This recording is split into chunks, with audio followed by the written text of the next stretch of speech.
If you enjoyed this story, consider joining our community as a member. As a member, you'll gain access to exclusive perks like shorts, early releases, voting privileges, video requests, and much more. Just click the join button below. Thank you for your support. Have you ever woken up one day to find yourself in a completely different body? Have you ever had your entire identity altered in the blink of an eye? What would you do if the hobby you loved most in the world suddenly became more challenging because of your new physical form? My name is Kai, and until a few months ago, I was a quintessential 19-year-old guy. Life revolved around the ocean, the feel of wax under my palms, and the exhilarating rush of a perfect barrel. Surfing wasn't just a hobby, it was my religion, my escape, my future. I envisioned myself competing professionally, carving a path through the waves with the same ease and power I'd spent years perfecting. My body, a testament to countless hours in the water, was lean, muscular, and perfectly tuned for the demands of the surf. The world, or at least my corner of it, felt predictable and wonderfully simple. Then came the day the world decided to rewrite its own rules, taking my identity along for the ride. It was a Tuesday afternoon, my favorite kind of day for a solo session.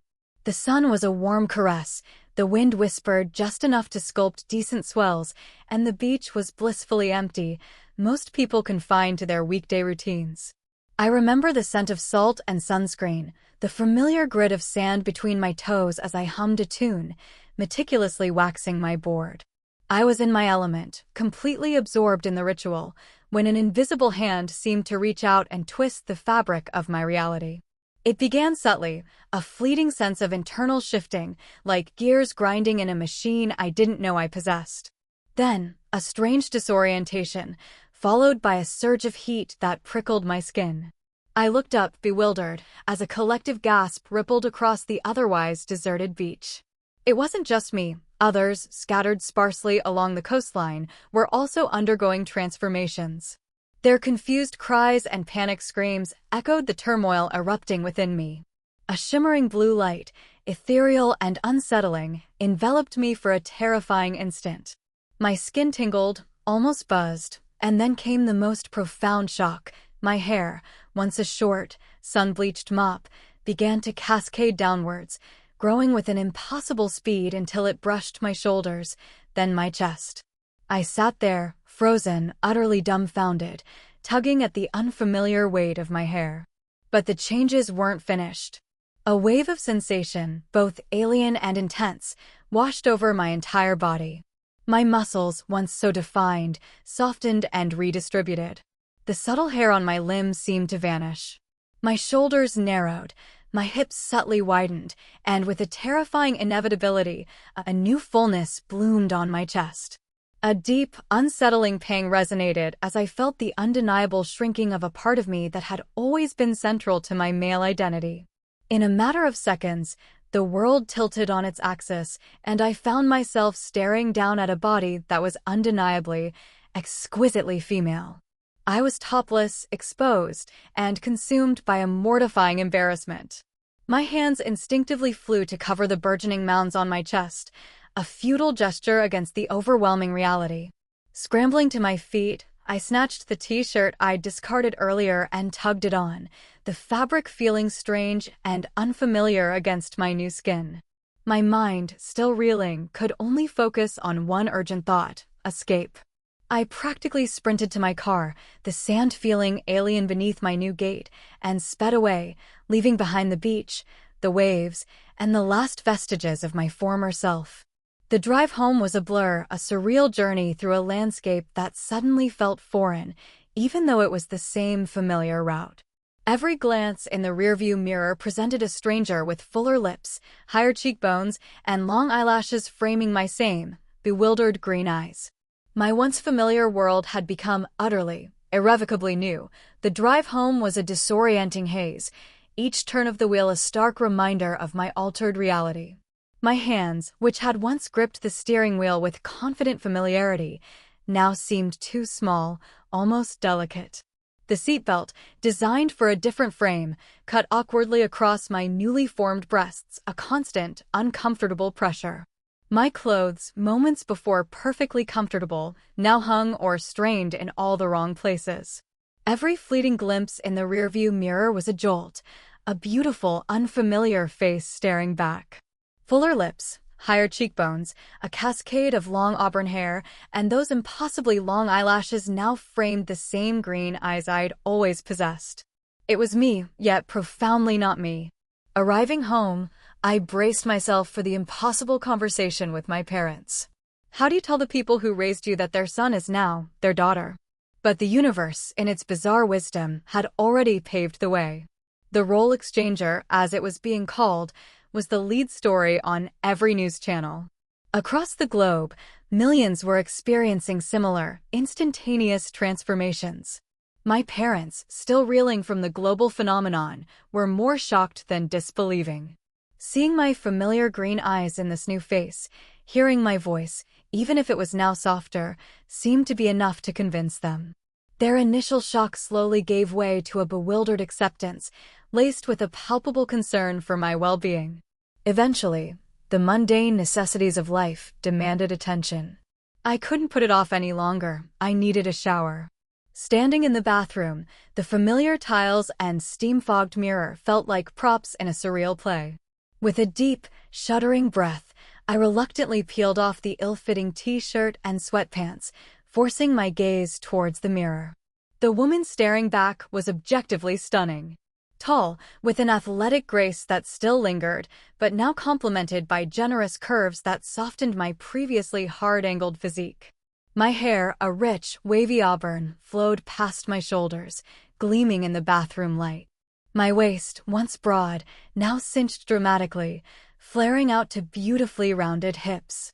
And my chest, well, my chest was a revelation. Significantly more endowed than most athletic women, it was as if my new body couldn't decide between lithe fitness and voluptuous femininity, so it embraced both. I reached out a hesitant hand, tracing the alien contours of my new form. My skin was smoother, softer, almost silken to the touch, a stark contrast to the slightly rougher texture I'd grown accustomed to.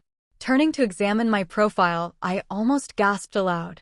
The silhouette was breathtakingly feminine, a series of elegant curves I'd only ever admired from afar.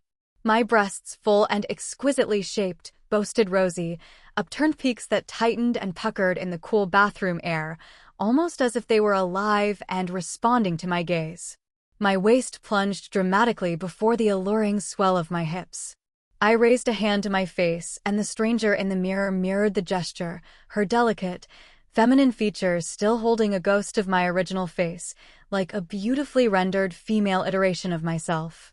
It was disorienting, unsettling, yet undeniably captivating to see such a beautiful woman mimicking my every move, to truly comprehend that this was now me. The shower itself was an exercise in awkwardness.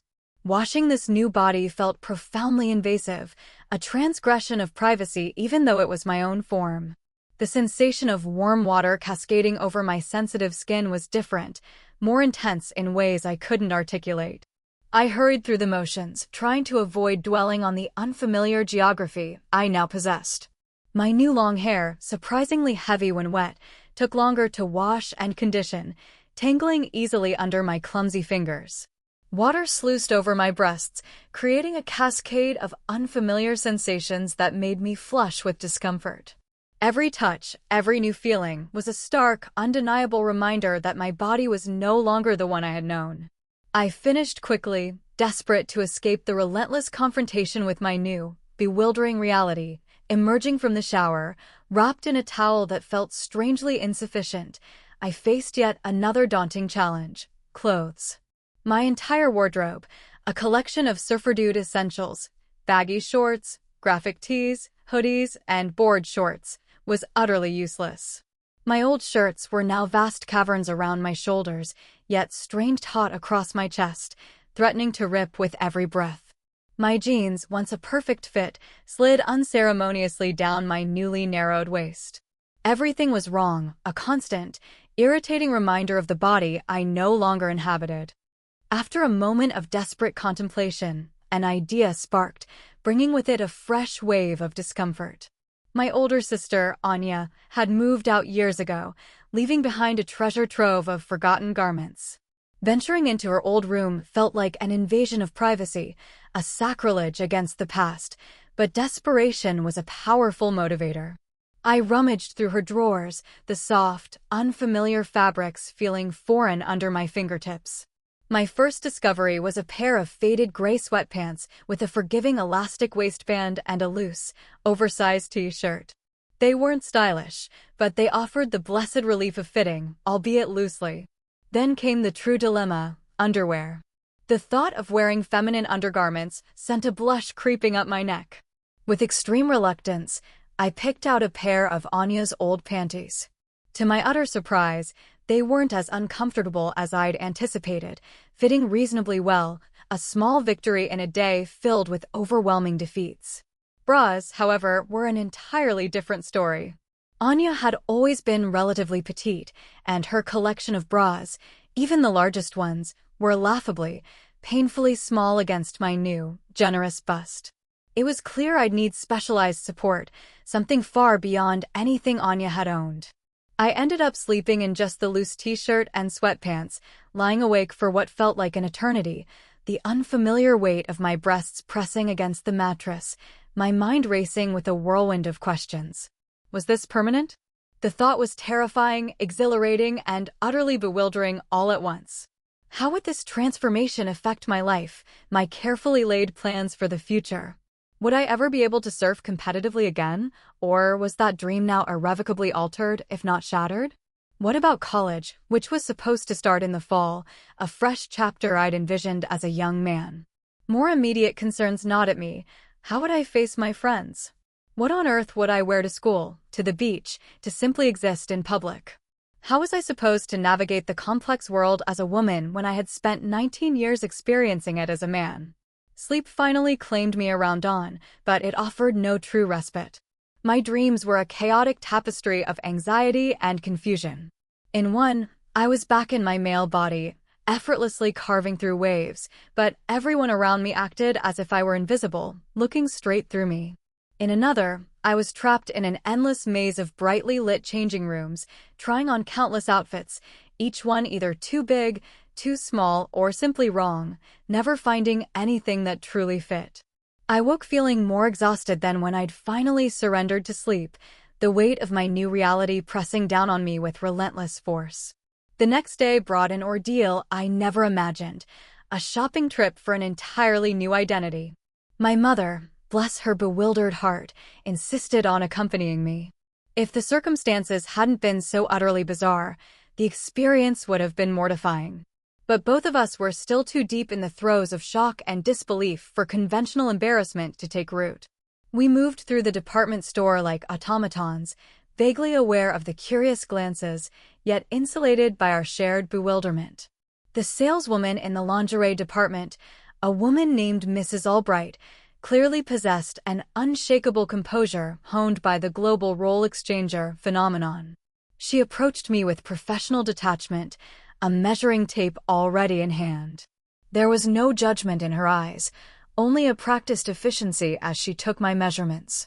34F, she announced, her voice calm and matter-of-fact, as if she were simply reading off a grocery list. The number echoed in my ears, foreign and impossibly large. She then guided us with reassuring expertise, helping us select several bras, each one a complex architectural feat of lace and underwire, along with other essential undergarments. The fitting room was another strange, almost sacred space where the reality of my situation truly hammered home. Standing before the three-way mirror, seeing myself in exquisitely feminine undergarments for the first time, was a visceral, undeniable confirmation. My reflection stared back, a figure that could easily grace the pages of a lingerie catalog, beautiful, alluring, yet utterly disconnected from the me I knew. This couldn't be Kai. And yet, there she was, every curve and line undeniably mine.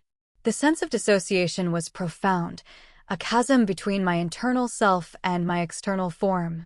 We moved on to clothes, selecting basics for my new life, several pairs of well-fitting jeans, comfortable t-shirts in various colors, and a few simple blouses that my mother deemed versatile.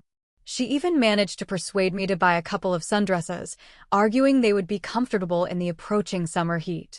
I drew the line, however, at skirts and high heels. I might possess a female body now, but I wasn't ready to embrace a completely feminine style, not yet. My internal sense of self still clung stubbornly to the comfort of masculine aesthetics. Back home, even simple tasks became monumental struggles. My new, longer fingernails seemed to get in the way of everything, catching on fabrics, fumbling with buttons. My lush, auburn hair, once a source of fascination, now constantly fell into my face, obscuring my vision and demanding constant attention. I found myself knocking things over, misjudging the space my new body occupied, my spatial awareness completely out of sync with my altered form. I felt clumsy, awkward, and profoundly out of place in my own skin, a stranger navigating an unfamiliar landscape within myself.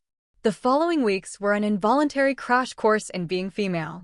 My mother, in a touching display of adaptation, took on the role of mentor, patiently teaching me about skincare routines, the bewildering world of makeup basics, and the intricacies of managing long, thick hair. My father, initially distant and uncomfortable, clearly grappling with the transformation of his son into a daughter, gradually began to thaw. It was a slow, sometimes awkward process, but one morning over breakfast, his gruff voice broke the silence. "You're still my kid, Kai," he said, his gaze steady. "It's weird as hell, but you're still Kai." Those words, simple and profound, meant more to me than he could ever possibly realize, a lifeline thrown across the turbulent waters of my new reality. 2 weeks after the inexplicable transformation, the therapy sessions began. My parents, practical and concerned, found a specialist who focused on role exchanger victims, a term that still felt clinical and detached from the raw, personal upheaval I was experiencing. Dr. Eris was a woman with kind eyes and a calm demeanor, her office a sanctuary of soft lighting and plush armchairs. She explained that while scientific research was ongoing, all current evidence suggested the changes were permanent. The most important thing, she stressed during our first session, her voice soothing, is to accept this new reality. Fighting it will only prolong your adjustment period. Easy for her to say, I thought, a bitter retort bubbling up inside me. She hadn't woken up to find breasts on her chest, and her most intimate male parts vanished.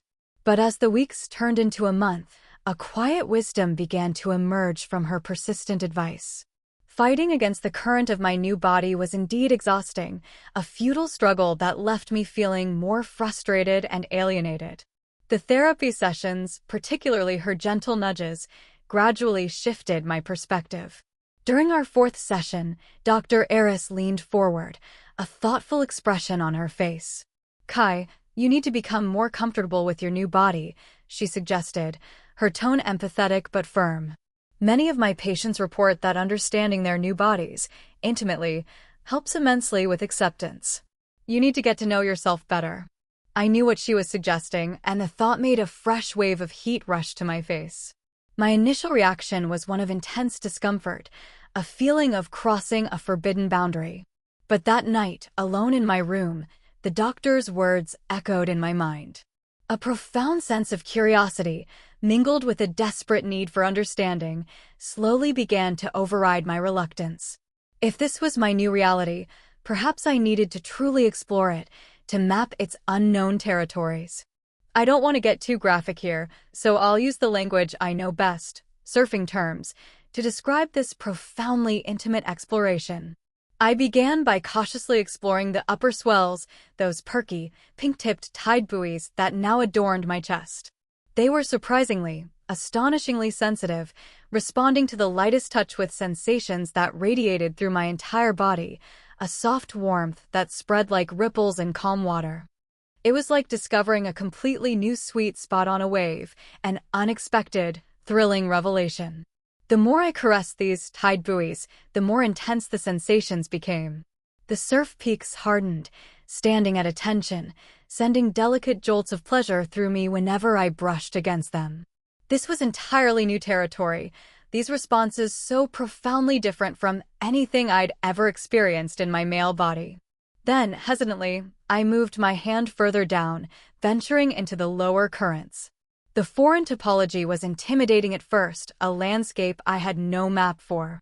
But I discovered that gentle, sustained pressure on the secret reef created feelings unlike anything I'd known as a male. It was a deep, building warmth, a slow, intoxicating pressure that resonated deep within me. And then, when I finally located the hidden pearl, nestled exquisitely within the coral formations, the resulting wave was mind-blowing, a perfect, endless barrel that seemed to go on, leaving me gasping, trembling, my entire body alight with sensation. That first, personal wave riding session was a revelation, an epiphany of sensation. I had always enjoyed riding waves as a guy, but this was different, more intense, more all-encompassing. Instead of a single, powerful wipeout, female sensations came in sets, each wave building on the last, receding only to return with renewed vigor.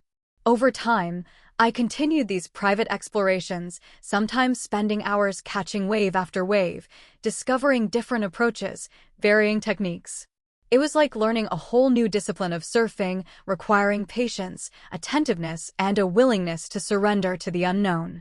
And despite myself, despite the lingering strangeness, I was becoming undeniably, thrillingly addicted to the rush. My self-exploration continued, driven by a blend of scientific curiosity and burgeoning pleasure. I experimented with different positions, different rhythms, discovering the intricate nuances of my new body's responses. I found that slow, gentle strokes along the secret reef built tension gradually, a simmering warmth that promised a greater release. Conversely, direct, focused pressure on the hidden pearl created more immediate, electrifying responses, sending shivers through me.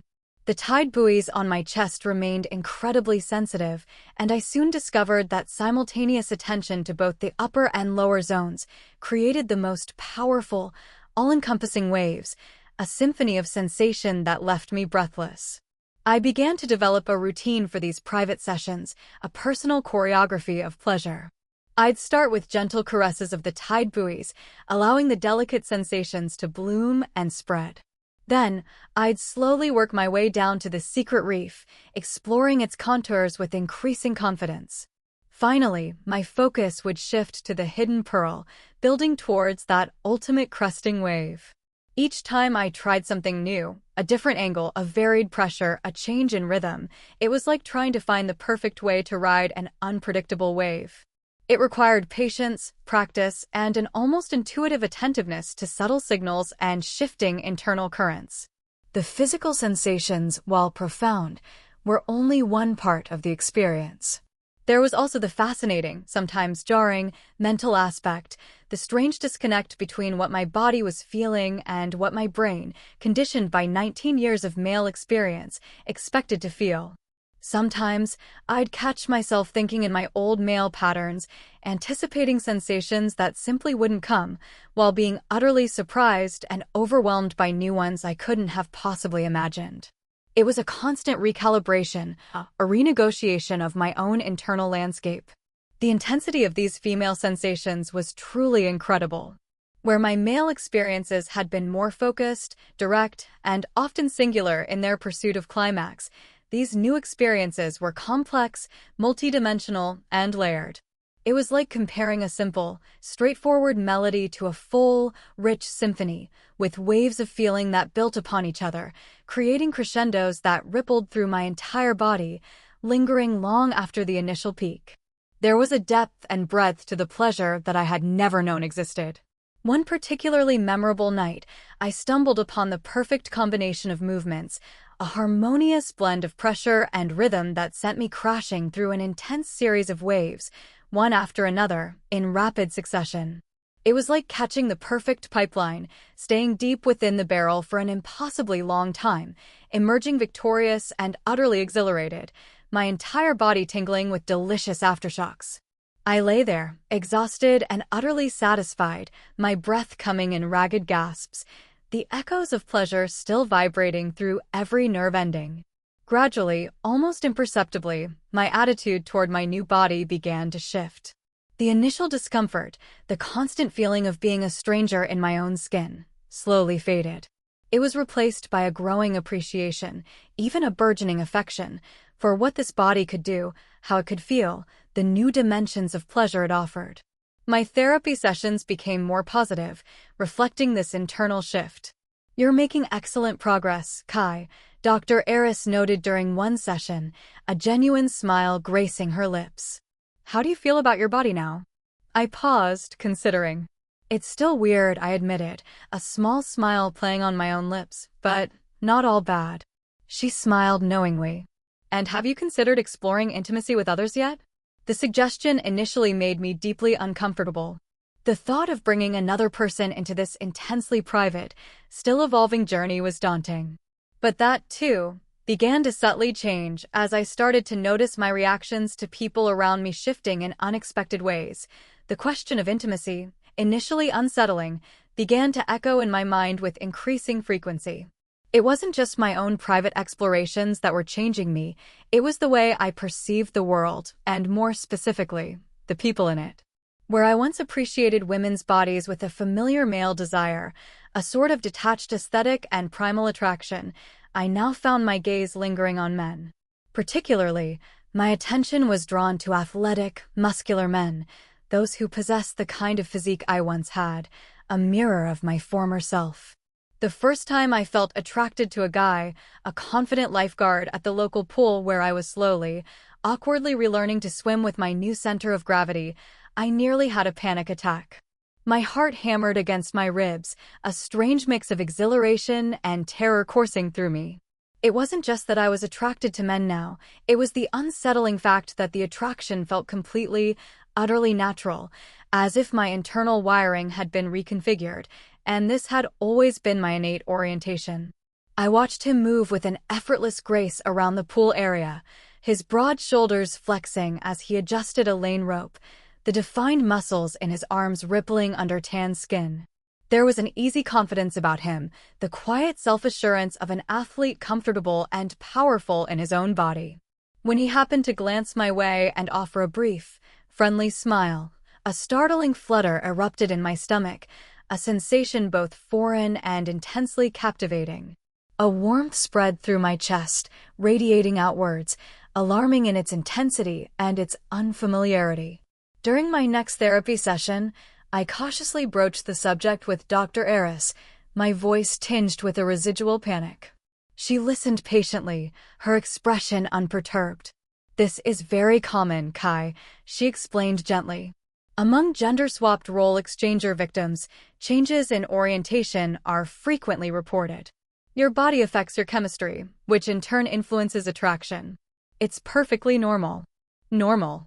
The word felt absurd, almost comical, given the surreal circumstances of my life. Nothing about my situation was normal. And yet, day by day, moment by moment, this new reality was inexorably becoming my normal. The initial shock was slowly morphing into a strange acceptance, a reluctant surrender to the profound changes that had reshaped not just my body, but my desires, my very perception of self.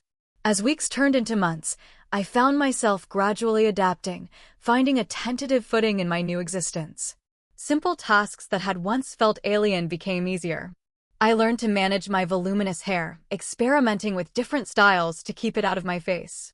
I mastered walking without stumbling, my new center of gravity no longer a constant surprise. Dressing this new body appropriately became less of a struggle, a routine rather than an ordeal. I even ventured out in public more frequently, testing the waters. First, I sought out quiet, anonymous places like the library or the grocery store, places where I could blend in. Then, cautiously, I attended a small gathering with close friends who had been privy to my extraordinary transformation. Their reactions were varied, ranging from awkward attempts at treating me normally to an almost excessive, though well-intentioned, fascination with my experience. One friend, Leo, who I'd known since elementary school, surprised me with his unwavering ease. He treated me with the same casual camaraderie as before, almost as if nothing had fundamentally changed. Except, that is, for occasional moments when I'd catch him looking at me with an expression I couldn't quite identify, a mixture of curiosity, fondness, and perhaps a touch of wistful recognition. You know what's weird? Leo said one evening, breaking a comfortable silence. You're prettier than most girls I know now. But when I look at you, Kai, I still see Kai. I wasn't entirely sure if that was comforting or simply another layer of the profound strangeness that had become my daily life. But it was honest, and in a world turned upside down, honesty was a valuable anchor after months of internal adjustment, physical adaptation, and navigating the complexities of my new identity. A familiar longing began to resurface, the call of the ocean. My body was undoubtedly different, lighter in some ways, particularly my overall frame, yet heavier in others, thanks to the undeniable weight on my chest. But after weeks of diligent practice in the pool, slowly relearning my balance, finding my new buoyancy, and strengthening muscles in different ways, I felt a tentative readiness. It was time to return to the source of my truest self, the waves. Which brings me to today. Standing on the familiar expanse of sand, the warm grains cushioning my feet, the invigorating spray of the salt breeze kissing my face, a profound sense of peace washed over me for the first time since the transformation. It feels so good to be out here again, I murmured, closing my eyes and breathing deeply, inhaling the familiar scent of the sea, a balm to my soul. God, I had truly missed this. I was wearing a new one-piece swimsuit, a practical yet stylish choice my mother had helped me select. It was supportive enough for my generous breasts, providing the necessary containment, yet elegant enough to make me feel confident and, dare I say, attractive. My long auburn hair was pulled back in a secure ponytail, and I'd applied waterproof mascara and tinted sunscreen, a subtle nod to my new feminine presentation. The beach was almost deserted, a silver lining to the global chaos. After the initial roll exchanger incidents, many people had developed an almost superstitious avoidance of places where transformations had occurred, fearing another unpredictable event. Their loss was my gain. I had the waves almost entirely to myself. Almost, but not quite. As I meticulously waxed my new board, a lighter, more maneuverable design better suited to my smaller frame, I noticed two figures further down the beach. Both were undeniably tanned and muscular, exuding the easy confidence of seasoned surfers. One was expertly setting up a vibrant beach umbrella, while the other was engaged in the familiar ritual of waxing his own board. A familiar flutter, now laced with a new kind of awareness, stirred in my stomach as the taller of the two glanced my way and offered a warm, easy smile. My surf indicators, a term I mentally coined for the sudden tightening and puckering of my nipples, responded instantly under my swimsuit. And beneath, a distinct wetness, entirely unrelated to the ocean, bloomed, sending a shiver of unexpected pleasure through me. It's going to take a while to get good at surfing again, I muttered to myself, a wry smile touching my lips. Thanks to my new center of gravity and these heavy boobs on my chest. I pushed my board towards the water. But at least I'm still able to do the thing I love most in the world. My gaze drifted back to the two surfers, a new, playful thought entering my mind. Although I hope I don't get too distracted by those two handsome guys right there. Damn roll exchanger. You just couldn't leave it at the physical changes, could you? As I paddled out into the cool, inviting water, I was acutely aware of the two surfers on the beach watching me. 3 months ago, I would have been one of them, a guy appreciating a woman in a swimsuit from afar, my gaze lingering with a mixture of admiration and longing. Now, I was on the receiving end of that attention, and to my surprise, a strange, exhilarating thrill coursed through me. I didn't hate it. In fact, a subtle flush of pleasure spread across my skin, a testament to the profound shift in my desires. The initial attempts to ride were humbling. My muscle memory, so deeply ingrained from years of practice, was at odds with my altered physique. My old body knew how to paddle with powerful strokes, to spring to my feet with masculine strength. This new body required a different approach, a renegotiation of technique. I found myself struggling to pop up, wobbling precariously, falling more often than I rode. My breasts, though supported, created an unfamiliar drag, and my new center of gravity threw off my balance. It was like learning to surf all over again, the fundamental principles the same, but the execution utterly transformed. Where I once relied on brute upper body strength to paddle out beyond the break, I now had to engage my core more, using more leg drive, a more fluid, serpentine motion. My lower center of gravity, a disadvantage in some respects, also offered a surprising benefit. I could execute sharper turns, carving more aggressively into the face of the wave if I positioned myself correctly. The trade-off, however, was a heightened susceptibility to being knocked off balance by unexpected swells, a constant reminder of my new vulnerability. But by the third wave, something began to click. My body, ever the adaptable vessel, started to find a new rhythm, a different approach to riding the surf. The frustration of earlier attempts began to recede, replaced by a growing focus, a renewed sense of purpose. I adjusted my stance, shifted my weight, and let the ocean teach me its new language. Then, a particularly good wave rolled in, a perfectly formed liquid wall. I dug in, paddled with newfound determination, and managed to catch it flawlessly.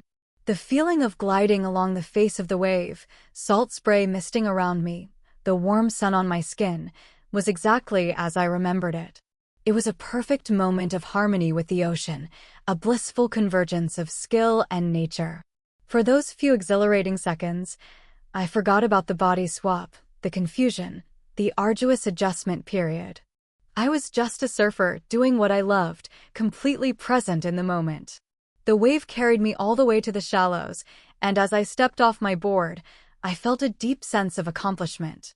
My new center of gravity had required significant adjustments, and my breasts had indeed created an unfamiliar drag. But my smaller, lighter frame also presented unexpected advantages. I could maneuver more quickly, change direction with less effort, dancing with the waves rather than powering through them. By the time I took a break, resting my board on the sand, I was flushed with exhilaration, my muscles pleasantly sore and more comfortable in my skin than I had been since the transformation. The two surfers had moved closer while I was out in the water, their presence now more immediate, more defined. I felt that familiar flutter in my stomach as the taller one, with sun-streaked hair and an easy smile, looked my way again. Our eyes met, and this time, the smile lingered, a silent invitation. I couldn't help but look at them both, openly admiring their muscular physiques.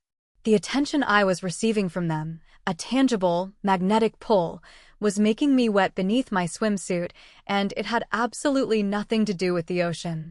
The waves outside were nothing compared to the currents now stirring within me.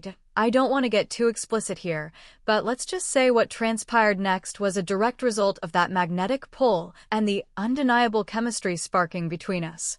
The two surfers, who introduced themselves as Liam and Ben, approached with confident smiles, their eyes lingering on me with an appreciative warmth that made my skin tingle. Our conversation flowed easily, a natural connection forming amidst the backdrop of the crashing waves. Soon, their friendly banter turned into suggestive glances and then a bold invitation.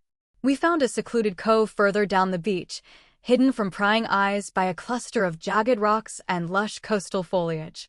The air grew thick with anticipation, charged with a primal energy that made my heart pound. It was there, under the vast expanse of the open sky and the rhythmic roar of the ocean, that I experienced tandem surfing for the very first time. Liam became my bottom board, his strong, muscular body providing a steady, powerful rhythm beneath me. I rode him like a perfectly sculpted wave, his every movement a direct response to mine, a seamless merging of forms. The friction, the heat, the deep, internal pressure, it was an entirely new dimension of pleasure, a kind of surfing I had never imagined.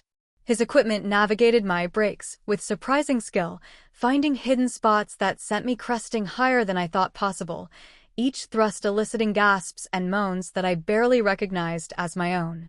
At the same time, Ben, with a mischievous grin, took my own surfboard, my clitoris, and began a thorough hand-to-mouth maintenance session.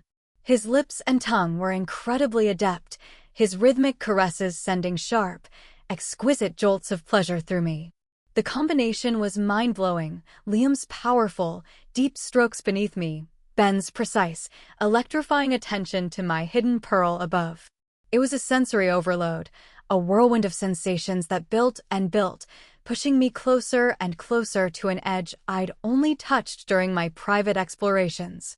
Riding waves with two experienced surfers at once was intense, a rush unlike any personal wave session I had known. Their combined efforts ignited a fire within me, pushing me into a dizzying vortex of pleasure. It wasn't my first time experiencing intimate connection since the change, but this was different, more confident, more adventurous, more overtly sexual. I was no longer just getting to know this new body, I was beginning to truly enjoy it, to harness its incredible capabilities for profound, shared pleasure. The sun dipped below the horizon, painting the sky in fiery hues of orange and purple, casting long shadows across the sand. We lay tangled together, breathless and content, the sounds of the ocean a gentle lullaby. As the first stars began to prick the darkening canvas of the sky, I reflected on how dramatically my life had changed, not just physically, but emotionally and experientially. I still didn't understand why the role exchanger had chosen me, or what ultimate purpose this profound transformation served. But for the very first time since it had happened, I wasn't wishing to go back. My old body was great for surfing, yes, but this new one had its own incredible advantages. It offered sensations I'd never known existed, depths of pleasure I couldn't have imagined, and a perspective on intimacy that was utterly, thrillingly new. Tomorrow, I'd hit the waves again, continuing to adapt, continuing to learn, both on the ocean and within myself. And maybe, just maybe, I'd see if Liam and Ben wanted another surfing session. After all, some waves, I was rapidly discovering, were definitely better when shared. The night deepened around us, the stars now brilliant pinpricks in the inky blackness above the rhythmic sigh of the ocean. We lay intertwined on the sand, the residual heat of our shared encounter slowly cooling, replaced by a deep, languid contentment. Liam and Ben were easy company, their post-coital conversation light and playful, filled with genuine compliments about my unexpected prowess and delightful new form. I found myself laughing more freely than I had in months, a genuine, unburdened sound that felt as new and exhilarating as my transformed body. Their hands occasionally strayed, tracing the curves of my waist, the swell of my hips, the tender skin of my inner thigh. Each touch, even now, sent a fresh ripple of sensation through me, a testament to the heightened sensitivity of my new self. It was a strange mix of emotions, the sheer pleasure of physical connection, the lingering astonishment at my own changed desires, and a quiet, profound sense of peace. This new body, which had once felt so alien and disorienting, was slowly, wonderfully, becoming mine. As the hours passed, punctuated by the soft murmur of the waves and the occasional hoot of an owl in the distant dunes, I reflected on the dizzying journey I'd undertaken. From the initial terror of the transformation to the awkward exploration of my new anatomy, from the mortification of clothes shopping to the slow, painstaking process of recalibrating my self-perception, every step had been a challenge. Yet, tonight, enveloped by the warmth of two attractive men and the profound satisfaction of shared pleasure, a crucial shift occurred within me. The pervasive sense of loss, the constant yearning for my old male body, finally began to recede. It wasn't that I suddenly forgot who I had been, or that I dismissed the complexity of my past identity. Rather, it was a subtle but powerful acceptance, a realization that this new existence, while wholly unexpected, was not necessarily worse. It was simply different. And in its difference, it offered unique advantages, untold pleasures, and a perspective on life I could never have imagined as Kai the boy. My old body had been perfect for surfing, for the straightforward, physically demanding pursuit of waves. But this new body had opened up an entire ocean of sensations I'd never known existed. The intricate dance of female pleasure, the delicate sensitivities, the multi-layered crescendos, it was like discovering a hidden reef teeming with vibrant life, a secret world beneath the surface I'd never been able to perceive before. And the unexpected shift in my sexual orientation, the undeniable attraction to men, felt less like a deviation and more like an awakening, a natural alignment with the chemistry of my new form. Liam and Ben eventually had to leave, promising to look for me on the waves tomorrow. Their departure left me with a lingering warmth, a smile playing on my lips. As I walked back to my car, the sand cool beneath my bare feet, the moon casting a silver sheen on the water, I felt a lightness in my step, a confidence that had been absent for months. The journey was far from over, the adaptation an ongoing process, but the overwhelming sense of dread had finally dissipated. Waking up the next morning, the lingering scent of salt and sex still clung to my skin, a pleasant reminder of the previous night's adventure. My body felt invigorated, alive in a way it hadn't since before the transformation. The stiffness in my muscles was not just from surfing, but from the full-body workout of tandem riding, a new kind of exertion that left me pleasantly sore and deeply satisfied. As I stretched, my newly feminine curves arching with a grace I was still growing accustomed to, I looked out at the ocean, a profound sense of anticipation bubbling within me. The sun was already painting the sky in soft pastels, promising another perfect day for surfing. I spent the morning alone, back on my new board, honing my skills. Each wave I caught felt a little more natural, my movements more fluid, my balance increasingly intuitive. My smaller, lighter frame allowed for quick pivots and agile maneuvers, a new kind of dance with the ocean. My breasts, though still a physical presence, felt less like a hindrance and more like a part of my body, something to be accommodated and even appreciated for the unique way they shifted my weight and offered a different kind of glide. I was adapting, learning, evolving with every ripple and swell. My thoughts drifted back to Liam and Ben, a warm flush spreading across my cheeks. The memory of their touch, their laughter, the raw intimacy we had shared, brought a genuine smile to my face. The idea of meeting them again, of exploring that connection further, no longer filled me with panic but with a delightful excitement. This new sexual attraction, initially so bewildering, had seamlessly integrated into my being. It felt right, natural, a missing piece that this transformation had inadvertently supplied. The therapy sessions continued, but their tone had shifted dramatically. Dr. Eris remarked on my significant progress, my growing confidence, and the genuine joy that now occasionally shone through. "You're truly embracing this, aren't you, Kai?" she observed, her eyes reflecting a deep understanding. I nodded, a quiet affirmation. "It's still a lot," I admitted, "but I'm finding my footing. And my balance." We both shared a small laugh, acknowledging the double meaning. The question of my future, once a source of paralyzing anxiety, now felt filled with possibility. Competitive surfing, once the sole focus of my dreams, might still be on the cards, albeit with a different approach.